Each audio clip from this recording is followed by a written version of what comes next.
Ain't no way they about to make this $250,000. Feel me? Nah, man, I really don't. This the GOAT district. They win whenever they want. This the big time, though. They're playing against savants. What is up, Danny boy? You are lounging, brother. I love it. Look at the scenery behind this guy.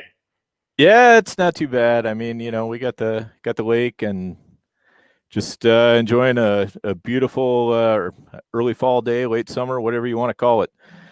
That wonderful week of September, right when drafts are going hard and heavy. Dan is living that Tony Montana life over there. I love it. I love it, man. So this is what we're doing, guys. We did our initial show was Dan and I doing like a 20-minute powwow before the draft. This was the first year that we have video. So we did the live draft on the video. We had the idea was awesome. We had everything planned out. But then the way we had it set up was a little different than we expected. So while we did the draft, Dan was basically our eyes, and I didn't have access to the draft room. Literally the only thing I had up was our draft board on my huge screen. So I couldn't really access anything else. So when we did the recording, it seems, it's not complete, and somebody actually commented in the comments there. So we appreciate the feedback. So we decided what we're going to do just to kind of maybe wrap it up and kind of go through a little more into the detail is do like a recap. We call it the Hangover. So basically post draft, which remind me, Dan, I got a new idea for a show. Oh God. Yeah, exactly. So I mean, the whole idea here is we've done the football guys, the FFPC football guys championships. We had our entry. Shout out to Alex and the guys over at FFPC for the support. And we had a great draft where we were super happy with our team. So we're actually going to go through it. If you guys want to go back and watch it on YouTube, the full 2 hours is actually on there. You can find it. Dan dropped some really good knowledge on there.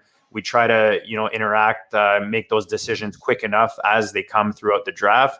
But this will be good to kind of go through it and see if we change anything or do anything different. What do you think, Dan? Yeah, absolutely. I think it's a good idea. It was a little bit of a challenge also in the draft because we had two picks that were almost back to back since we had the drafting out of the 2-hole.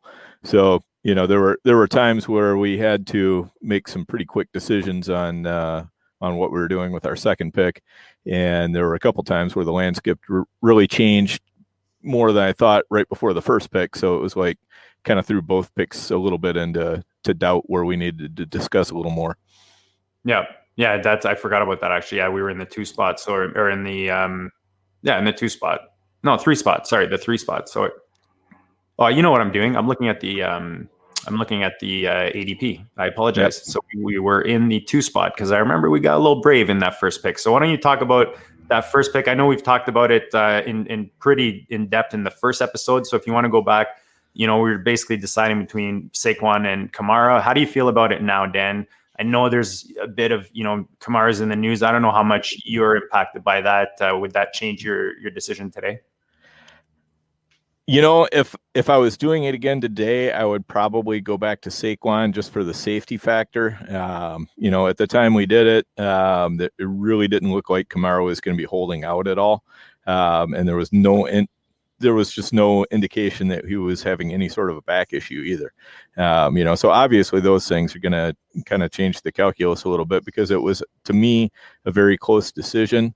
I just like Kamara's week-to-week opportunity a little bit better offense, all that. And we talked about that, in previous shows, why we took him over Saquon. But just the fact that Saquon's a little bit safer right now probably would have pushed me right back towards Saquon because, like I say, they're really close.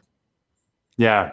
No, I mean, I don't mind the decision. I feel like this, I hope more than anything, but I feel like this is going to get resolved and everything will be good. And Kamara's going to have a champ season. I wanted to remember his name specifically for this, and I'll look it up after or maybe a bit later and pull it up. But he was talking. He put out a pretty cool video actually recently on some running backs. I'll try to find that and retweet it again.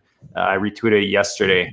But talked about just how Kamara is one of those guys that, whether the offense, the quarterback, like he's just one of those guys that he's always going to produce. And I strongly believe that. I mean, he's the complete back. He's got that floor with the receiving capabilities. So, I mean, you really can't go wrong with any of these guys. Like we talked about initially, those first 4 guys, we're lucky enough to be in that range where we can get one. Now, if I look farther down, I don't know if you want to hit anyone before that, but I feel like Mixon is that first. You know what? See, just did it again. I was looking at, so Mixon went in the 6th spot, right? On ours? Let's see. Yeah, Mixon in the 6th spot. Do Okay. we have a way we can throw the board up on the StreamYard feed where people can see it, or no? Yes, sir. Bam. There we go. Yeah, there you go. So I keep looking at the ADP one. So Mixon went in the 6th, and this was was that contract situation there yet when we did this? Remind me. I believe that he had just signed his contract. Okay. If I remember right. Which makes sense, right? Because if you look at the ADP is actually in the back end there. Otherwise, I mean, these guys pretty much fell where you would expect. Jacobs, like we talked about, is always on that turn towards the end. Miles Sanders that's what I was trying to point out, was Miles Sanders did go towards the end because there's that injury concern. Are you concerned generally when you're doing your drafts right now about Miles, or are you kind of avoiding him? I'm not really concerned about him. I have not been in a position where I've been able to really make a play for him. I've been either, like at the 12 spot, or most of what I've had right now have been up towards the front end of the draft out of the 1, 2, 3, or 4 slots. So, he's not really a consideration for me in the top 4, but he is a consideration after that. So I'm hoping to nab him at least once in Vegas. Yeah, Derrick Henry is one who's definitely been moving up the board. He's even creeping into that kind of 4 or 5 spot in a lot of drafts. I know you like Drake. Is that kind of where you expected him to fall in the beginning of the 2nd there? Yeah, that's about the right range. I mean, basically anywhere from pick 10 on, you can expect Drake to go. Sometimes he goes before Jacob, sometimes after. It was kind of a surprise that Chubb went at the 12 hole in the 1st round on this one. Normally Chubb has been more? What's that? You thought he'd fall more? Yeah, normally Chubb is more of a mid-second to even sometimes late 2nd pick. But, he's usually somewhere in that, picks 4 through 8 in the 2nd round. Which is funny because then we were kind of hoping either Aaron Jones or Connor falls to us, and they both went, Connor he keeps going earlier and earlier. Remember when he was going like in the 4th and the 5th round, like at one point? Right. And, he just keeps creeping up and creeping up. So Fantasyland is also, especially redraft, they're liking the James Conner right now. Right, exactly. And, and then Austin Eckler was another one that I was really hoping would fall to us. It was like we just got, those last 2 picks right before we took Galladay. That was one of those places where the landscape really kind of changed. I was thinking that Mark Andrews or one of the, Mahomes or Jackson might go there because often they do, and that would push either Eckler or Connor down to us. And that just didn't happen.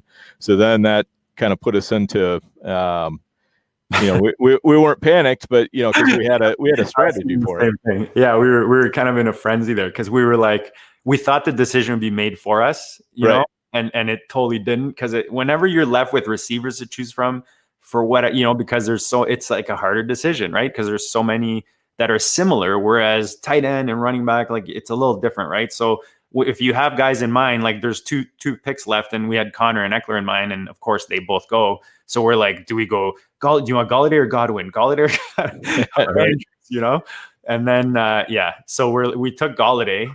We thought maybe again Andrews gets taken, but then at a certain point you're kind of forced to take him. This is tight end premium, right? The FFPC, and you look at Ingram, I believe, or Andrews. He was fantasy points per game tight end 18.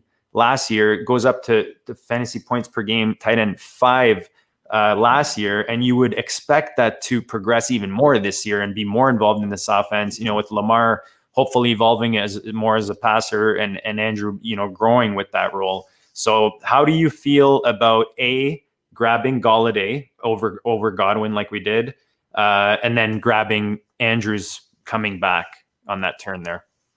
Yeah, so Golladay over Godwin, to me, they're pretty close. I like Golladay just because he's got the earlier bye.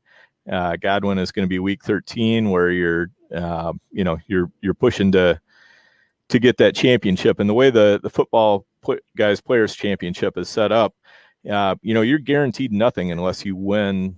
Unless you get into the final week, week 13. So you've got 11 weeks of the playoff, and then 11 weeks until the playoff, and then weeks 12 and 13 is the league playoffs.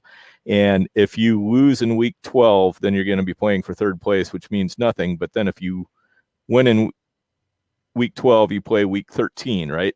And for week 13, if you win, it's basically you win a main event for next year, $1,900 value. If you lose, you get $500. So there's a big incentive to win that one. And not having players available on week 13, that makes it a little bit tough, and that's one thing that I kind of thought it might throw Godwin back around to us, just because the guy in the one hole already had Christian McCaffrey, who's a week 13 pick, or week 13 bye, and then he took Godwin too. So now I'm hoping that if we get into the finals, we're matched up against him, and he's without two of his big weapons. Yeah, it's funny. We joked about that on one of our shows, you and I, just me saying, sometimes you get to the 4th and 5th round, you're like, oh, dope, I wasn't paying attention to the bye weeks, and you got like 3 guys on week 13. And like you said, in here, you want to get in, and in week 13, you want your best guys, but you're really fighting to get in, to that final week, to get yourself to the big money. But it's definitely tricky with these offenses that we expect to produce that are off on that week. Remember last year was KC, and I know myself that kind of, I didn't think it would hurt me as much as it did, but it definitely hurt me. Right, exactly. That makes such a big difference, and especially with this, because if you get in to the playoffs as a 3 or 4 seed, then you have to win to move on into the the championship run. And no matter what seed you get in with, there's such a big difference between first and second. So, week 13 is such a critical week in the football, guys. In the main event, a little bit less so, because, you can come in second and you can still get a nice payoff, especially if you were one of the top 2 teams in the league before the playoffs started. So, it's a little bit less all or nothing in the main event than it is in the football guys players championship. And you want to get like yourself one of these guys, but then you want to go get the big money after you get one of these guys. Right, exactly. Saying that's for the guy who said that I didn't know the format of this tournament. I got a few of these guys right here that say that I do, but I appreciate the feedback still. All right, so I had to sneak that in there. So we're coming back around. I mean, it's pretty chalk after that. You see Mahomes and Jackson go off. They're usually between the 2nd and 4th round. I mean, like, it's rare that one even falls to the 4th round, I find, these days, especially these big tournaments. I feel there are drafters that do feel they're an edge.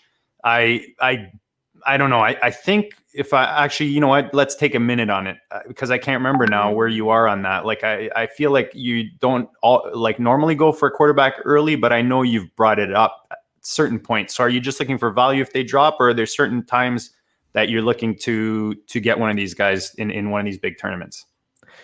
Yeah. So I actually have a couple of shares of Lamar Jackson in the football guys tournament, just because he has fallen to about that range there in the, the 303, 304. And that's the point where I'll start considering him.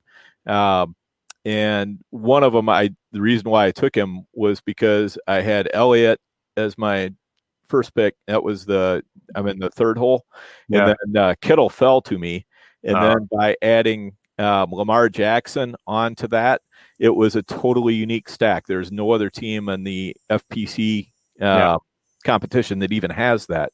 So that to me all of a sudden made it worthwhile. If it hadn't have been for that, I would have passed on quarterback and I would have gone a different way. So I think it really kind of depends on the specifics of what you're looking for. See, this is a perfect example of you explaining something that I do, but I wouldn't have been able to explain it like that. But that's totally what it is, right? Because if you see, it's kind of the whole idea of like chasing a position. Like if you can get a 1 or a 2 that's going to be, a top guy at his position versus getting like the 7th running back or whatever, it's kind of along those lines, right? So you explain that like beautifully, Dan, and that's a 6 stack, by the way. I'd love to see the rest of that roster for a tournament like this for sure. Yeah, it's coming along well. I've stacked a couple of other pieces with it. I put J.K. Dobbins and Marquise Brown on there too. So I got the Baltimore stack going, and and that's really the way that you want to work on building in these football guys. And sometimes it works out better than others. Like I thought, this particular draft that we did, I thought was really tough. I thought we were in a kind of I think the 2 hole is a little bit tough to start with because, there's so many teardrops that are happening right before it gets to our pick in the even numbered rounds. And so you have a harder time building a team, at least for me, from the 2 hole. And, some of the other super experienced players that I talk with, like Sousa, Hubbard, Austin Martin, Noah Riddell, guys we've had on the show before, they're all saying the same thing. It's just really tough building out of the 1, 2, and sometimes even 3 holes. Yeah, again, something we've talked about a few times. I've always liked the ends like back in the day, and I find the more I'm drafting, especially this year, I don't know if it's the type of season we're having or if it's just me changing as a drafter, but I way prefer being in the middle now. And you always heard before, like the middle is the best because you're not stuck on runs and that sort of thing. But yeah, I find it's just more relaxing to draft. Yeah. I don't know. That's really how I feel. Like I just feel more relaxed when I'm in the middle. It's always definitely more relaxed, and this year it favors those drafters because of the way the tiers are falling. As you're coming back around in the even rounds, if you're in the middle, you're kind of grabbing the last players out of a tier, and then several players will go out of the next tier, and then you can kind of grab who you like that's there, and then when it comes back around again, you're once again grabbing a last player out of a tier. So, it's just a kind of a really nice spot to be, I think, this year. It won't surprise me at all if we don't win it with this draft, which of course we will, but, assuming something happens and all of our players get hurt or something, then I think the winner's probably going to come out of the 4, 5, 6, 7, 8 range. Yeah, and look, I mean, Dan touches on something there. We did this last year for the first time, and we put together a really nice roster. But this is a big tournament for big money for a reason. I mean, most people that you're competing against know what they're doing. They're not just doing one of these, or it's not. Maybe it's their first time, but they're coming in with experience. It's very competitive, right? It's not an easy tournament just because we're doing this show. It's not like we think we're walking over our league mates. The idea of this show is really to help anyone that's either considering going into some of these big tournaments or joining the FFPC or that's already playing them, just maybe to help you, with different ideas or different approaches, different strategies and different input on different guys, depending on where they're going and all that kind of good stuff. So hopefully you guys are getting a lot out of this. Dan, if we're looking at the first 5 rounds, anything else that stands out to you or that are you happy by the, let's see, we finished with Kamara, Kenny G, Mark Andrews, Akers in the 4th, and then DJ Shark in the 5th. So that's our first 5 rounds there. How do you feel with that start? And like I said, is there anything anywhere in those first rounds that you see stands out to you? Yeah, I really liked our turn on the 4-5. Picking up Akers that's a good spot to pick him up. And then I just love DJ Chark this year. I think he's going to be an absolute smash on yards. I mean, he might struggle a little bit to get touchdowns, but he's going to get receptions and yards. John Gruden, if you put DJ Chark in kind of the AJ Green role, and then think about Jay Gruden when he was the offensive coordinator in Cincinnati. AJ Green had like 170 something and 180 something targets the 2 years that he was there and Jay Gruden was there. And that's exactly the role that Chark will have in that offense. So I see Chark being a target monster. That team's going to be behind. I mean, Jacksonville's obviously tanking for Trevor, but the players are still going to play hard. So I think Chark is just a smash pick in the 5th.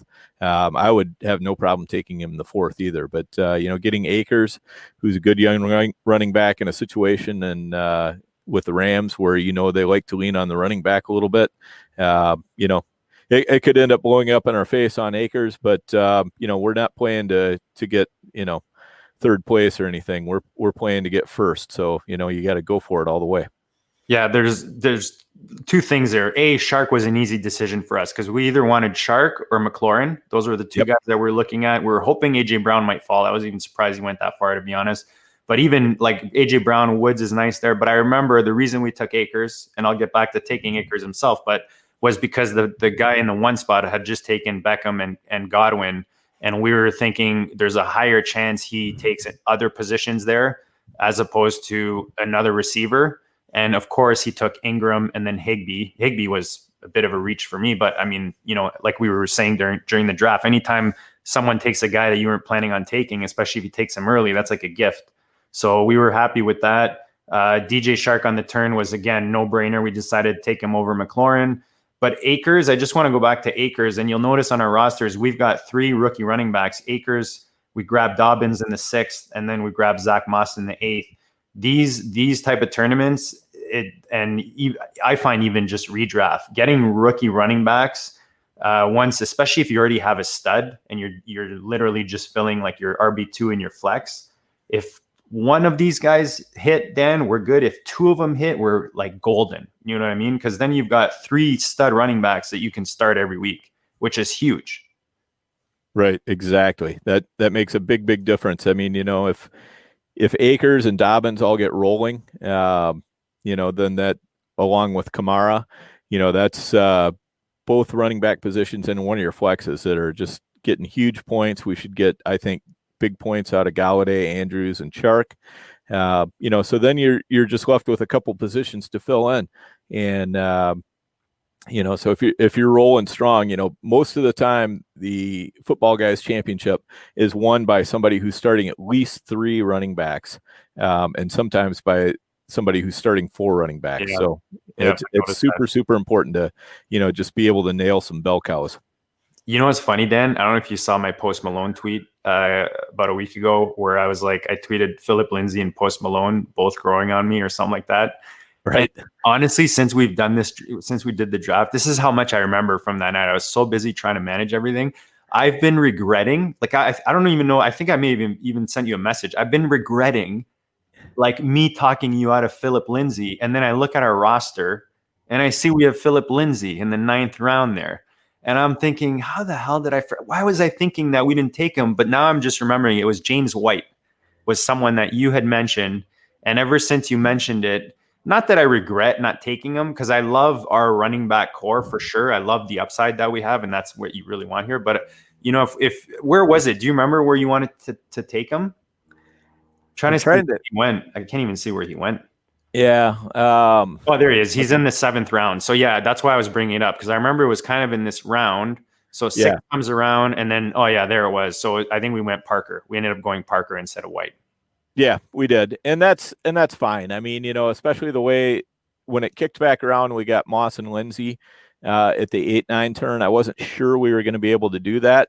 So that's why I was a little bit more interested in White. I think, sometimes it's just serendipity, things work out. We took Parker there, and, Moss and Lindsay fell back into our lap, and we also had the choice of Breida right around there too. And I would have been happy with any of those guys. So I liked our 8-9 turn a lot. One of the things I like about Moss and Lindsay is both of them have a real easy path to being the dominant back. Melvin Gordon, he could definitely get hurt. He's definitely, he's got rib injuries right now. He's got, he's having trouble adjusting to the altitude. His head coach is talking about, well, this is going to be really more of a shared backfield, more of a 1A, 1B rather than a number one and a number two. So anytime you can get a 1B in a backfield, I mean, that's usually just a plus EV move to make. And the same thing with Moss. He's Singletary's been having fumbling problems, and Moss is a better goal line runner. He's just as good, if not better, as a receiver. He's a bigger back, so I mean, those are backs that could end up ascending to the lead back in their offenses, and it's really easy to see what the path is. I'm not saying it'll happen, but it's real easy to see the path, and you want to take running backs in this stage that's real easy to see that path. Yeah, one thing Chris Sims was talking about the other day with Melgo is that, because he played, I believe, in Denver for a bit. I think that's what he was saying. Yep. And he was saying how, it's tough when you're at home or when you're practicing, but he's like, when you go anywhere else, you feel like you're invincible. So I could totally see Melgo, maybe halfway through the season or 4 or 5 weeks into the season, you see him to start maybe pick up a bit of steam because he's adapted to that atmosphere. And then when he's going into other cities, he's feeling it's a little less challenging for him, I guess you could say. Does that make sense? Would that make sense? Yeah, for sure. I mean, Gordon's somebody I'm definitely not shying away from, but I'll take Lindsay too, just because, it's it's so much of a cheaper price. And if anything happens to Gordon, Lindsay's going to be the guy who steps in. Yeah. And I'm just looking back, even that Parker pick, I remember you and I were agreeing it was kind of the end of a tier there. Right. And having him as our third behind Galladay and DJ Shark, that's a really solid top three, considering the pieces we got in Andrews and then the three running backs prior to that. Yeah, exactly. I mean, I was totally out on AJ Green. You were totally out on Jarvis Landry. So, and those guys, along with Devonta Parker, were kind of the last of the tier, and then you get down to Brandon Cook, CeeDee Lamb, to me, that's a different tier wide receiver. So, I was real comfortable when we made the move to, just take Parker there. That worked out. So we talk about often, even in the GOAT district, with regards to that tier of tight ends, the once you pass those top three, then you get into, then you've got the TJ Hawk and Gesicki are usually the two guys that, on my way to that tier, that if they fall out of value, I'll grab them. But I'm really looking for one of these guys. And we were lucky to get one of these guys in the 11th round. And he could even be any of these guys could finish in kind of that top 5 range. That's why we like them. But I feel like Jonnu, just with what's going on in that offense, not much behind AJ Brown and Derrick Henry, I think Jonnu's got a nice opportunity, and him as our tight end too. I mean, that's pretty legit, right, Dan? I think so too. I mean, my main concern with Jonnu is, do they keep him in the block on, some of the pass routes, which they have done some in the past, but, the offensive coordinator keeps making noise about how he wants to get Jonnu out there more, and if he does start running routes and they let other tight ends block on the pass routes, then, I could see Jonnu actually being the second most targeted player on this team, depending on what happens with Corey Davis. It's probably going to be one of those two. So, and Jonnu is just such an athlete too. I mean, they loved getting the ball in his hands. I mean, he scored. They've lined him up in the backfield. They've run him on jet sweeps. They've done a lot of stuff with him. So, anytime that a team is scheming to get the ball into the hands of their tight end, that's a player you got to be interested in. And then, Dan, a plan that we started in round 2, when it comes together, there's nothing better. Hashtag always be stacking.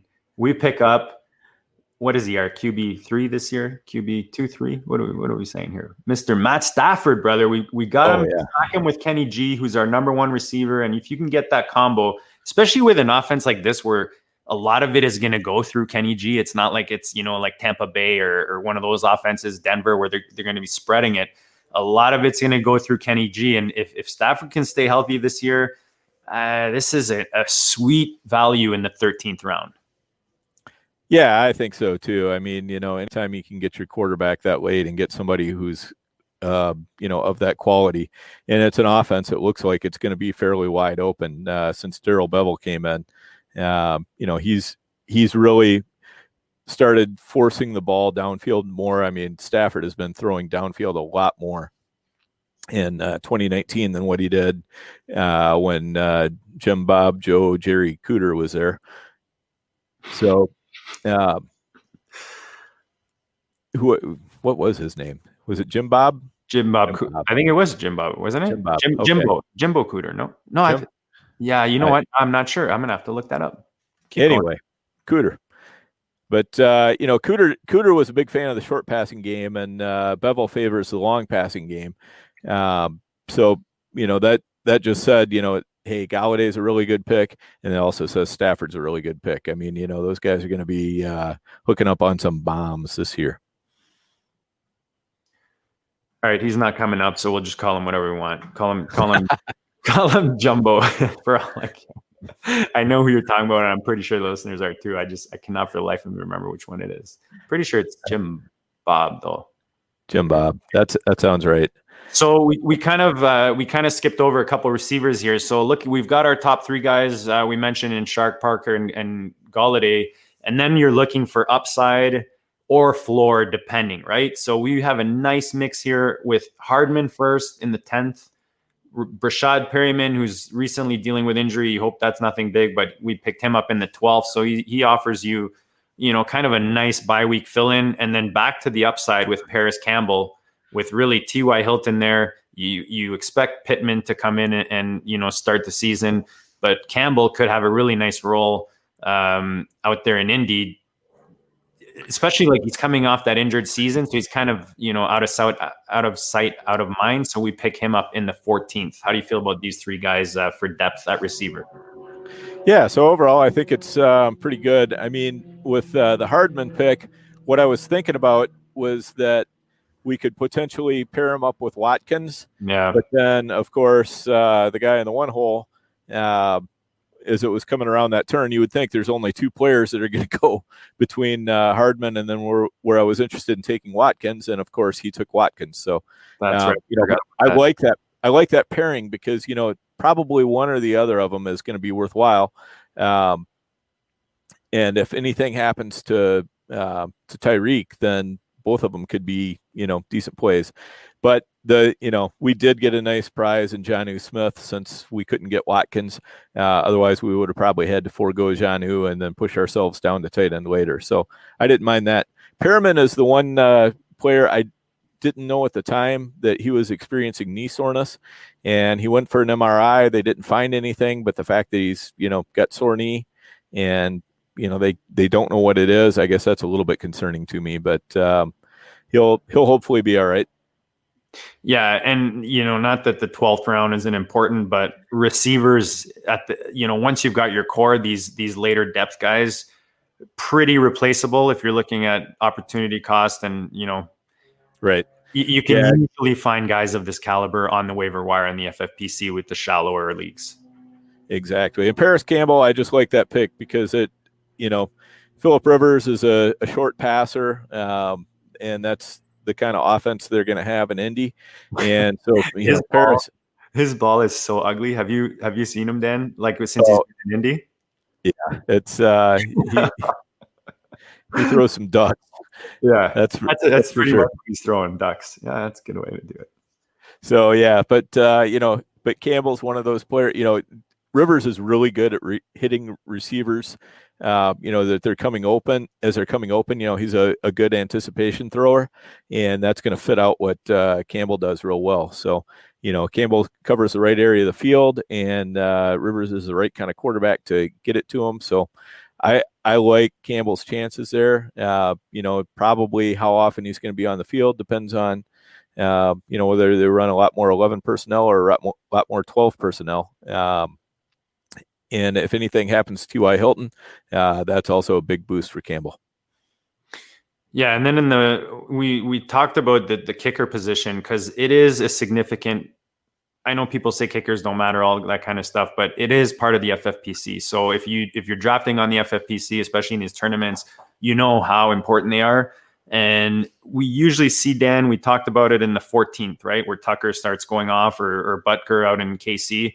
we wanted to keep with that Baltimore stack. Again, this is something we kind of planned early once we got Mark Andrews. So we picked up Campbell in the 14th, and I remember telling each other, like, usually if we don't start that run in the 14th, it usually goes to the 15th or starts a bit later. And sure enough, we grabbed Campbell, 2 receivers. I don't know if those are auto picks or what, because he got Dede Westbrook and James Washington with stars on him there. But we got Tucker on the way back, which is nice because, again, like I said, we've got that Baltimore stack, which you hope that offense is producing, and the kicker is obviously going to score with that.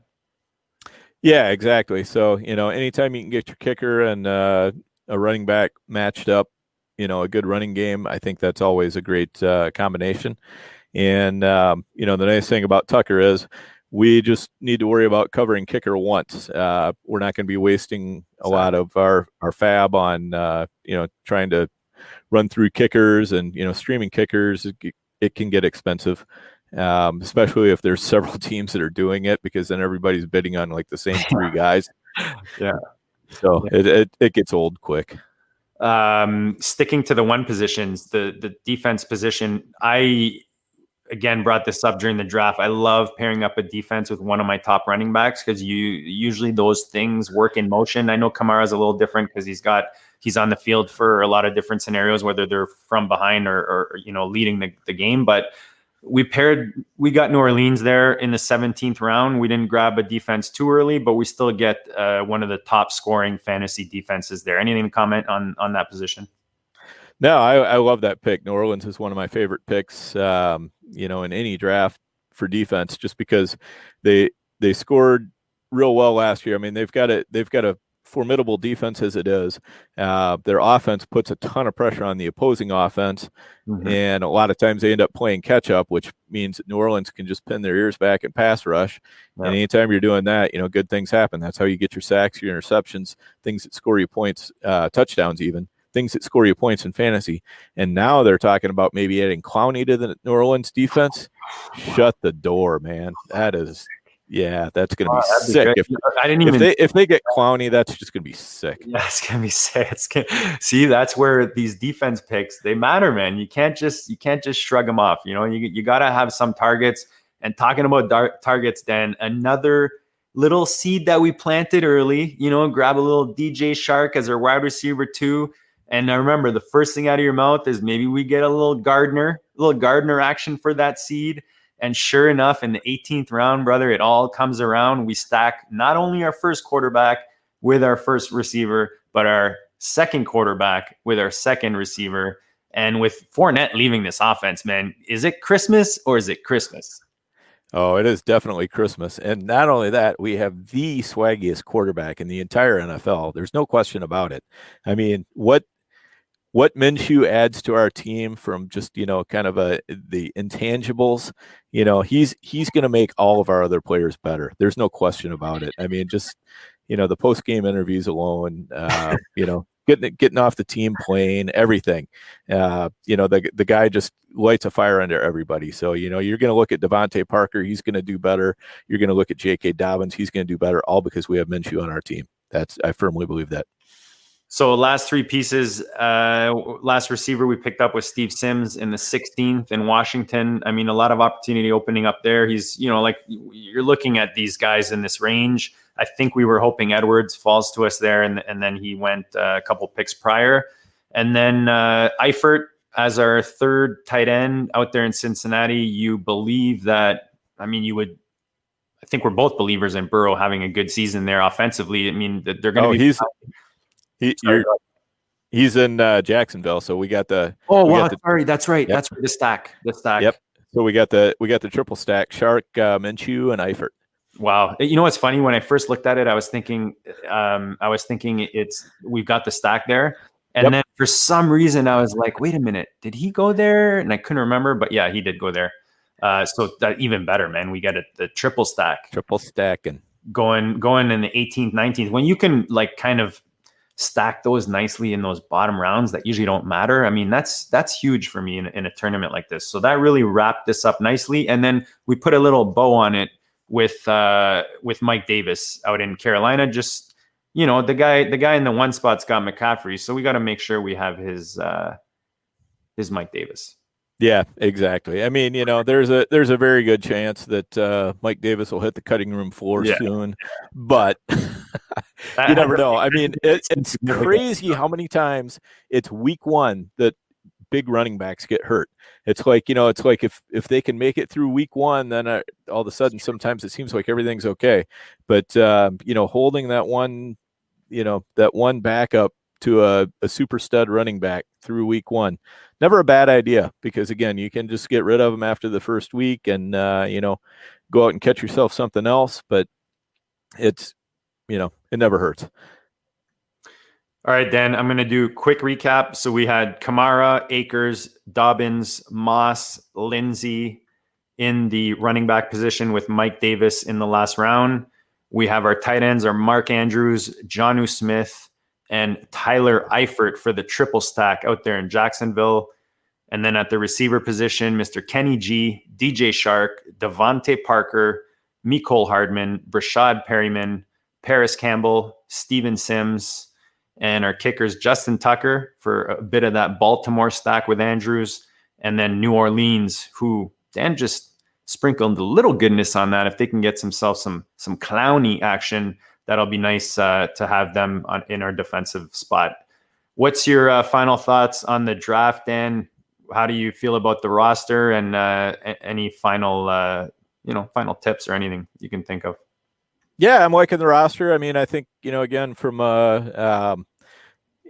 I would have rather had a lot of other draft positions other than the two, but you get what you get.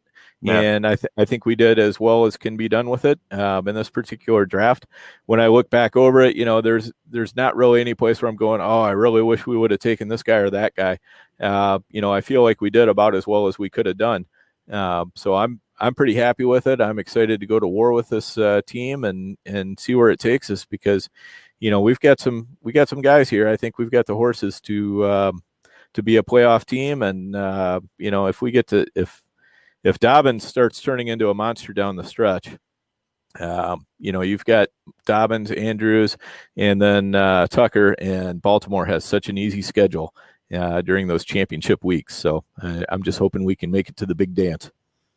Yeah, I mean, like you said, and I was noticing as I looked at every round one by one, the other option that I may have considered had always gone right before or a few picks before. So like you said, we got the guys we wanted in the spots that we had to pick. I think we did a good job, considering you're on a tight schedule with that timer going, and especially on the turns when you've got those quick picks. Sometimes I thought you were starting a discussion, and because I couldn't see the draft room, I thought you were just asking me a question. And you're like, no, man, we're up. And I'm like, oh, okay. Okay then. So yeah. No, I think we did a good job. And I do want to, I always point out that FFPC, the waiver wire is extremely significant. So yeah, we love what we did, but like we said with Perryman in the 12th, or any of these guys that you pick in the double digit rounds, normally these guys will, a lot of times 2 or 3 of these guys are going to end up, like Dan said, on the cutting floor and replaced with other guys that you pick up. And that's the beauty of the FFPC. It is a shallower league, but it really makes that waiver wire very important. And it's twice a week, right? So Wednesdays and Fridays, you have an opportunity to put your bids in for those waivers. So pay attention, because they're coming up soon, guys. They're coming up tonight. First waiver run is tonight. There you go, Dan. See, it's a good thing you're like my wife. It's a good thing you're there, because I think I would have remembered that tomorrow morning when I see all the emails. Well, I took a look at our roster. Honestly, I don't see any waiver moves for us today or tonight. So I think we're just going to ride the roster we have tonight into next week, and then see what we want to do after week one. Yeah, and it's funny because we were talking yesterday. I looked at those other 2 rosters that we have, or the other 2 or 3, and it's the same thing. I couldn't find anything to drop. So I think we're going in pretty solid. We're going solid with this roster. It's going to be fun doing this with you again for a second year. I hope the listeners got something out of this. Go check out myffpc.com. I say this every time we're on, guys. If you are not on the FFPC and you want an exclusive sign-up bonus, either send me a DM out Goat District on Twitter, or send an email to goatdistrict@gmail.com. I'll send you a link, and you'll get an exclusive sign-up bonus when you make your first deposit, thanks to the FFPC. So we thank them. We thank you, Dan. Go back and enjoy that beautiful scenery you got behind you there, Mr. Tony Montana. And we'll check everybody out later.